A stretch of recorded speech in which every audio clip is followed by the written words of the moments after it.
unbounded shaded region of the linear programming problem. Okay. So in the last lecture, I had told you that in the next lecture I will discuss a very important and very conceptual thing, and that is unbounded solutions. Okay, that means how to find the value of x and y for any unbounded shaded region. Okay, तो इस lecture में हम लोग example लेंगे, because without taking example I can't explain this unbounded shaded reason part. ठीक है, because there is no theory, there is no actually some extra concept. Okay, just that can be discussed by solving the different unbounded region type questions. Okay, तो आज हम लोग एक question लेंगे और इसमें अनबाउंडेड शेडेड रीजन कैसे solve किया जाता है उसको हम लोग सीखेंगे. ठीक है, तो चलो शुरू करते हैं. Let's start. तो लो लिखो, कंसीडर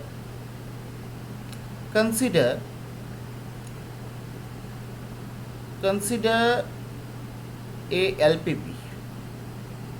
एक एलपीपी कंसीडर करते हैं. ठीक है,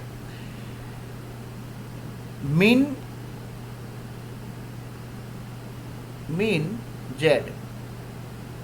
equals to 18x plus 10y, 18x plus 10y, subject to constraints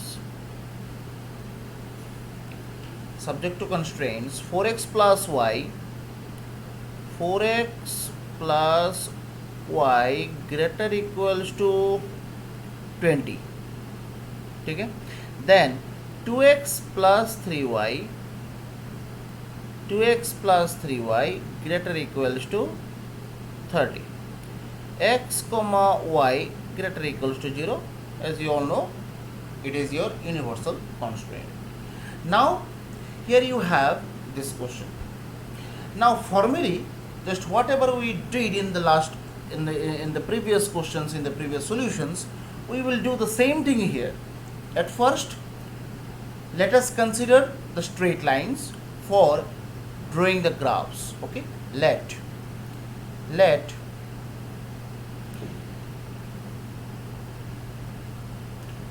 4x plus y equals to 20, right?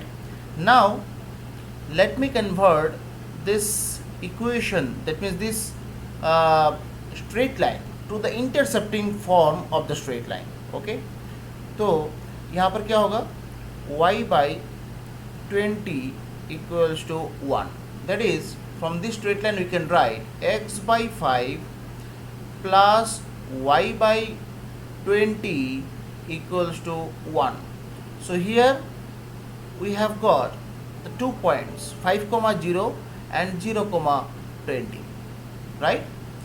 Second straight line is what? 2x plus 3y equals to 30. Now if you convert this straight line to the intercepting form, then the whole equation should be divided by 30. Am I right? So that means x by 15 plus y by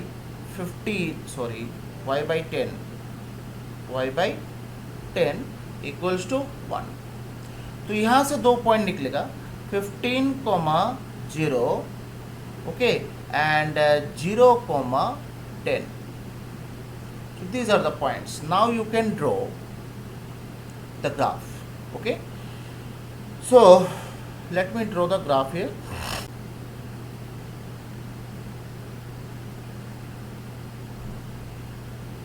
ठीक है, तो यहाँ पर points थोड़ा plot करके देख लेते हैं. ठीक है,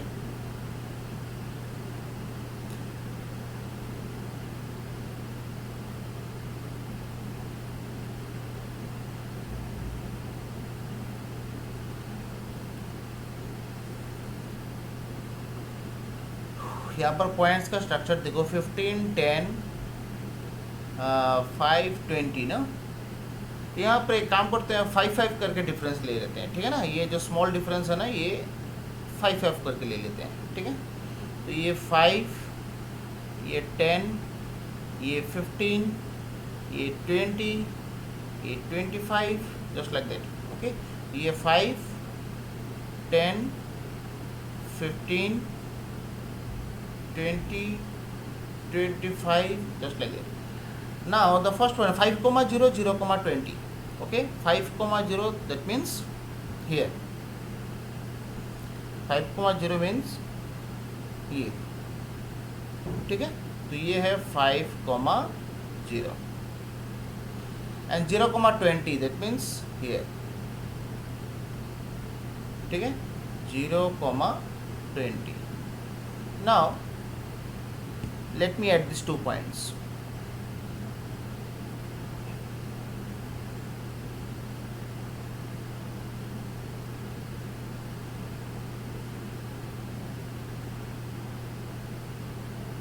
Okay, and second pair of points 15, 0, 0, 10. 15, 0, that means here, and 0, 10, that means here, ठीक है। ये है 0, 10 और ये है 15, 0. Now at this 2 points. अब ये दोनों पॉइंट ऐड करते हैं,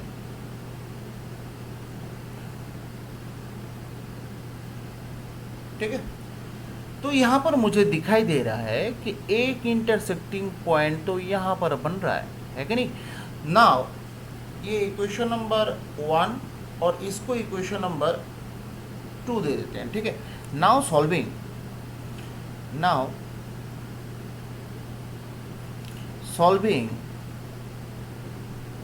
क्योंकि मुझे इंटरसेक्टिंग पॉइंट निकालना है, ठीक है। नाउ सॉल्विंग 1 and 2, ठीक है। तो 4x plus y equals to 20, 2x plus 3y equals to 30। तो एक काम करते हैं, इसको मल्टीप्लाई बाई 3 और इसको मल्टीप्लाई बाई 1 करते हैं, तो क्या मिलता है 12x plus 3y equals to 60 और यहाँ से मिलेगा 2x plus 3y equals to 30। Now minus करेंगे, ये कैंसिल, तो 10x equals to 30, right. That means x equals to क्या मिल रहा है 3। तो अगर x का वैल्यू 3 है, किसी एक इक्वेशन में बिठाओ from 1, 4x plus y equals to 20। यहाँ पर x का वैल्यू अगर मैं 3 बिठाऊँ, y equals to 20 minus 12, that is 8। y का वैल्यू 8। दैट मीन्स यहाँ पर इंटरसेक्टिंग पॉइंट क्या निकल रहा है, सो पॉइंट 3,8, 3,8। दैट मीन्स ये जो पॉइंट है ना ये 3,8 है। लो इंटरसेक्टिंग पॉइंट निकल गया है।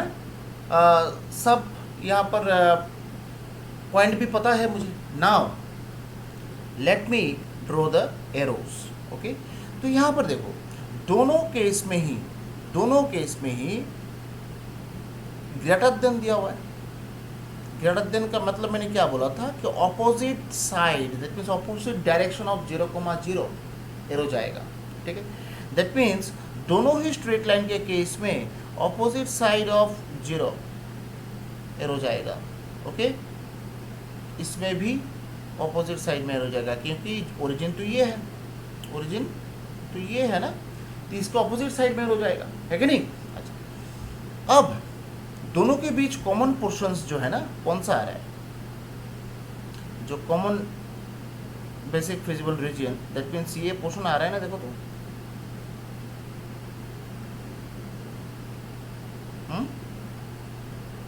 ये पोर्शन आ रहा है। दैट मीन्स यहाँ पर मुझे दिखाई दे रहा है कि एक शेडेड पोर्शन तो मुझे मिल रहा है, but the boundary is not here actually, okay, properly. Just you can see here it is bounded, but in the upper part this portion is not bounded. That means there are thousand and crore number of points may be there, where you may get the different values of x and y. Okay, तो हम लोग क्या करेंगे, इस reason को बोला जाता है अनबाउंडेड रीजन। ठीक है, तो यहाँ पर क्या आ रहा है, यहाँ पर रीजन इज अनबाउंडेड। ठीक है, अनबाउंडेड। अब हम लोग यहाँ पर शुरू करेंगे, जो नॉर्मल प्रोसेस है ना वो पहले शुरू करेंगे। यहाँ पर at least corner points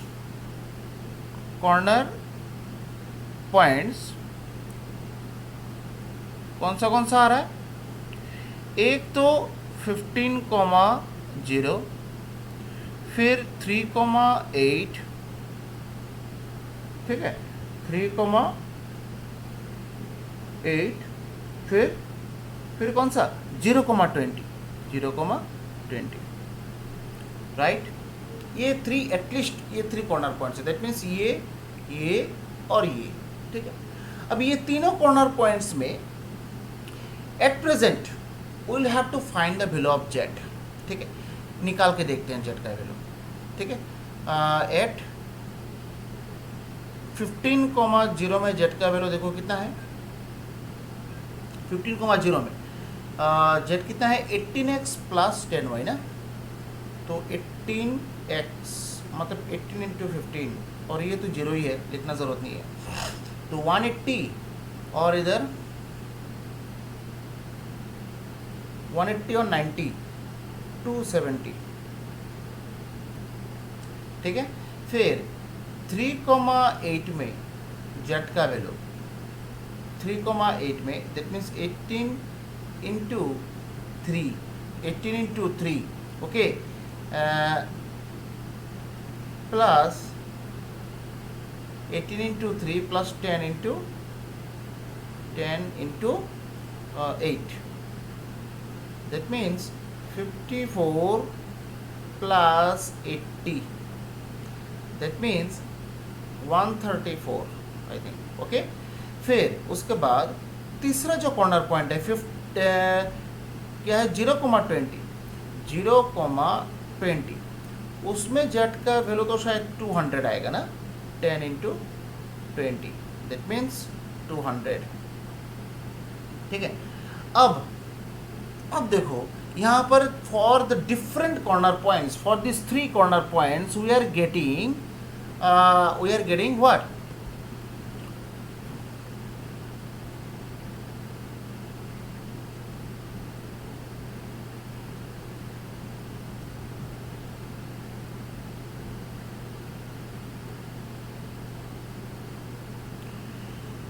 for these 3 different corner points we are getting the different values of z, okay। So among of all the values of z, which one is smaller, which one is minimum?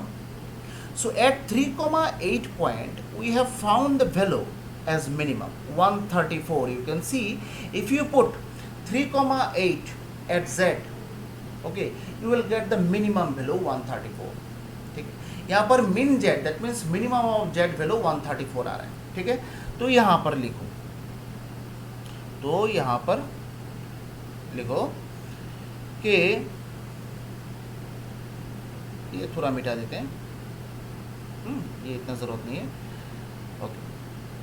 तो here ऐसे लिखो, here minimum z equals to 134। ठीक है, eight किस point, 3,8 point. अच्छा, आप बोलोगे sir यहाँ पर क्या आंसर ख़त्म है, यहाँ पर आंसर ख़त्म नहीं है, ओके। क्यों ख़त्म नहीं है, क्योंकि अच्छा ठीक है, मिनिमम z का वैल्यू यहाँ पर 134 है at 3,8. That means we have got the answer whatever we need. According to the question, I think we need to find the minimum z at some particular point, and we have found this. Okay, but let me tell you one thing. There may be thousands of points where you may get the minimum value of z. It is not sure.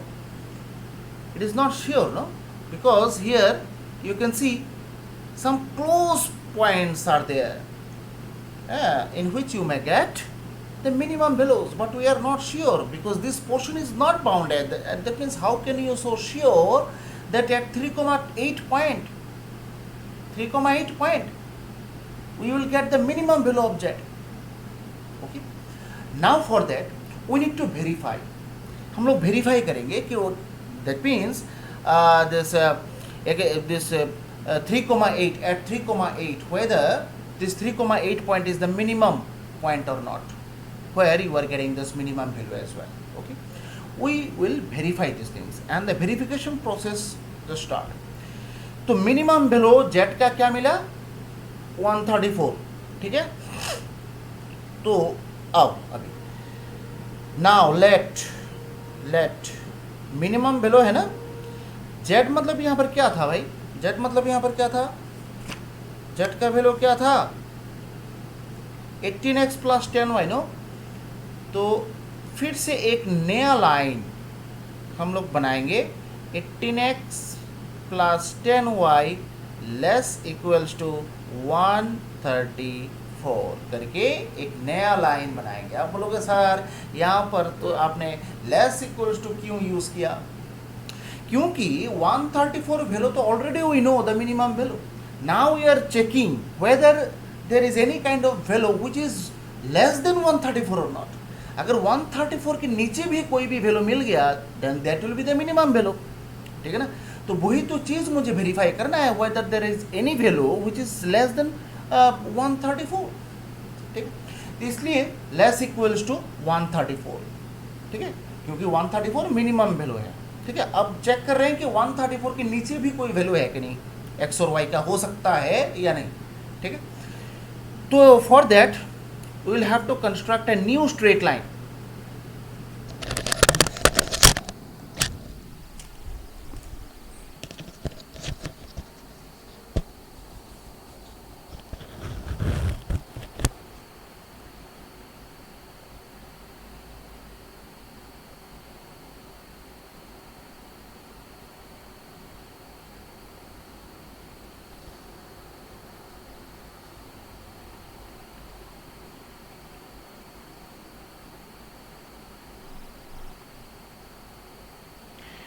New straight line.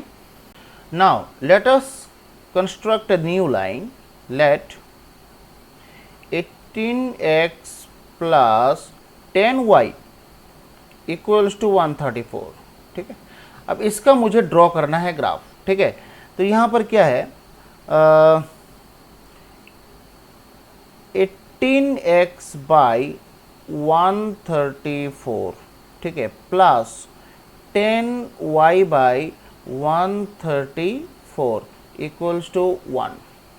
अब 18 से ये मतलब 134 जाता है कि नहीं.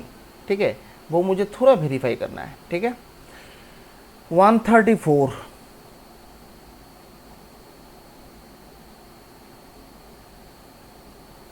that means x equals to 134 by 18, right, plus y by 134 by 10 equals to 1.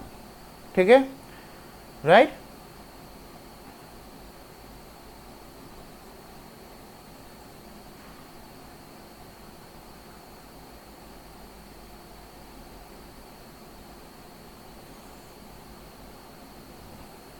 ठीक है, तो यहाँ पर 134 को 18 से डिवाइड 18 इंटू 8 अगर करेंगे 8 8 64 6 134 नहीं 8 से नहीं जा रहा है. दैट मीन्स यहाँ पर 7 पॉइंट कुछ होगा.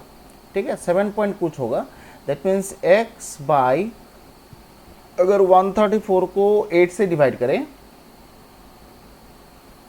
सॉरी 18 से, 7 से अगर करें, ठीक है, 7 8 ज़र 56, 5 12, ठीक है, 56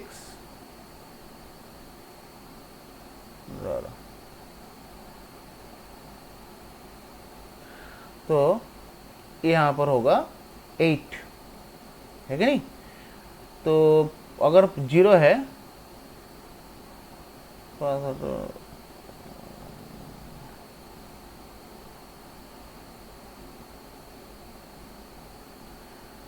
4 7.4 के आसपास, दैट मीन्स 7.5 ले सकते हो, ठीक है, 7.5 and y by 13.4 equals to 1, ठीक है। अब यहाँ पर पॉइंट जो है ना 7.5, 0 और 13.4, 0,13.4, ये है new pair of points. Now try to plot this point on the graph paper, ठीक है। तो 7.5, 0, ये तो 5 है, 7.5 दैट मीन्स आसपास से यहाँ पर होगा ऑब्वियसली, ठीक है ना, 7.5 यहाँ पर ही होगा, ठीक है। फिर 0,13.4, अच्छा 13.4 यहाँ पर ही होगा, दैट मीन्स बीच में है ना, यहाँ पर ही होगा। अब ये दोनों लाइन को अगर मैं ज्वाइन करूं, दैट मीन्स ये दोनों पॉइंट को, सॉरी दोनों पॉइंट को अगर मैं ज्वाइन करूं, और ये ऑब्वियसली 3,8 पॉइंट से तो पास होगा, क्योंकि ये स्ट्रेट लाइन जो है 3,8 से तो पॉइंट पास होगा ही, क्योंकि ये 3,8 में ही तो 134 निकला था। दैट मीन्स ये क्या स्ट्रेट लाइन बना मुझे नहीं पता, अच्छा ठीक है, साफ बन गया, ठीक है, okay. Just try to understand the theme here, ठीक है। यहाँ पर ये जो स्ट्रेट लाइन है, ये दो पॉइंट ज्वाइन करके ये स्ट्रेट लाइन मिला। And remember one thing, this straight line must be passing through the point 3,8, because ये जो स्ट्रेट लाइन है इसमें 134 का जो वैल्यू निकला था, किस पॉइंट में निकला था, 3,8 पॉइंट में निकला था। तो ऑब्वियसली ये जो पॉइंट है, ये जो स्ट्रेट लाइन है 3,8 पॉइंट से पास होगा ही, ओके। अच्छा, अब ये जो न्यू स्ट्रेट लाइन बना, उसका एरो किस तरफ आएगा, उसका एरो किस तरफ आएगा, लेस देन है, देखो लेस देन है, दैट मीन्स 0 0 के साइड में, ठीक है ना, दैट मीन्स इस साइड में, ठीक है, तो इस साइड में 0 आएगा। तो मुझे बोलो, जो पुराना शेडेड रीजन है, ये जो शेडेड रीजन है और ये जो एरो है, दैट मीन्स इस न्यूली कंस्ट्रक्टेड स्ट्रेट लाइन का जो फिजिबल रीजन है, दैट मीन्स यहां पर, तो दोनों में कोई भी कॉमन है नहीं, कॉमन नहीं है। So if there is no common shaded region, then it is verified that the minimum value of z is 134. That means there is no other point in which you may get the minimum value, okay. That means 3,8 the final solution of this LPP, okay. क्यों? क्योंकि ये जो newly constructed line है, इसके साथ ये shaded portion का तो कोई कॉमन पार्ट ही नहीं है। If there was any common part, then you could have got the other points in which you may get the minimum values, ठीक है। If we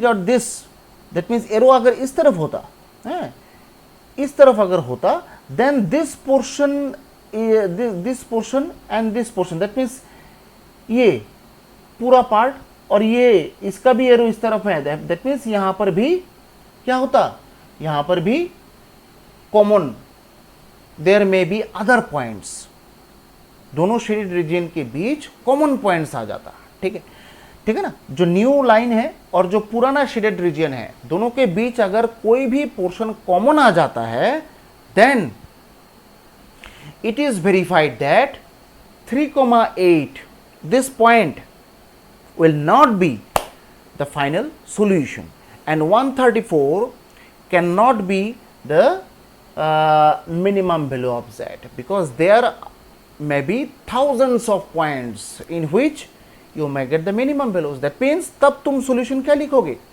तब तुम solution लिखोगे कि here the value of x and y can't be determined.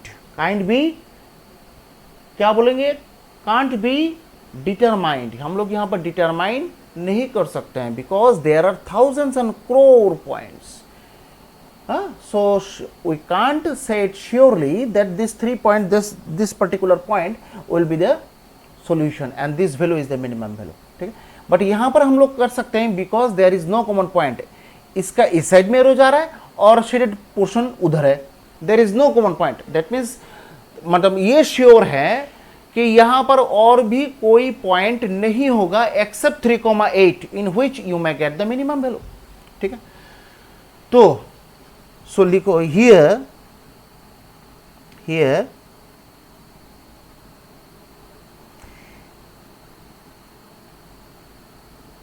so here there is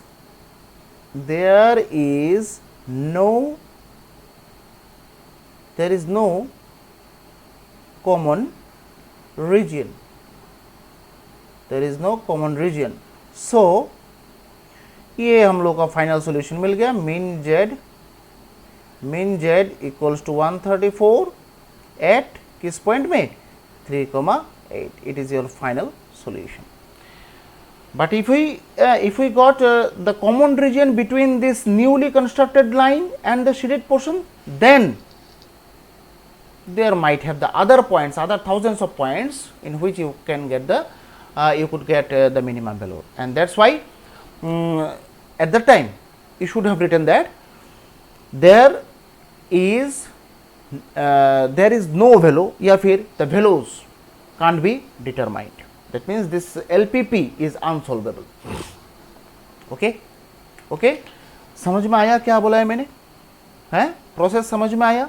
सबसे पहले एक summary बोल देता हूँ. सबसे पहले तो नॉर्मल स्टेप्स हैं जो हम लोगों ने एलपीपी में किया है. मिनिमम वैल्यू मुझे निकालना है. By using this minimum value you will have to construct this straight line less equals to देके. अगर मैक्सिमम होता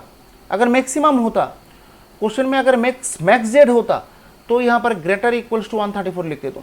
ठीक है, तो उसको मैंने लाइन कंसिडर किया है. फिर उसके बाद तो जो जैसे हम लोग पॉइंट निकालते हैं, पॉइंट निकाला है, फिर उसके बाद लाइन को बनाया है, कंस्ट्रक्ट किया है यहाँ पर लाइन. अब लाइन को after constructing this line we need to consider the arrows. Arrows, that means whether this arrows is coming towards 0,0 और opposite side of 0,0. यहाँ पर लेस देन साइन है तो ऑब्वियसली टुवर्ड्स 0,0 ही होगा, है कि नहीं? तो टुवर्ड्स 0,0 दिया है. फिर after that we have seen there is no common point between the shaded region and the newly constructed line, and that's why there might not have any other points in which you may get the minimum value. यहाँ पर common part नहीं आ रहा.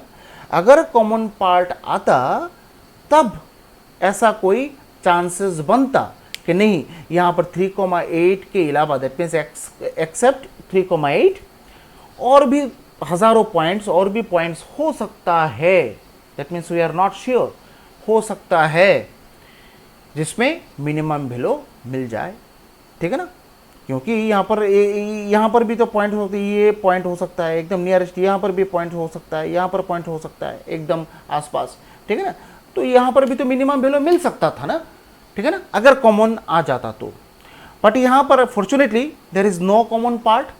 तो common part नहीं है, that means कोई अलग से कोई पॉइंट आने का चांसेस भी नहीं है. यहाँ पर सिर्फ एक लौता पॉइंट है 3,8 जिसमें मिनिमम वैल्यू निकल रहा है.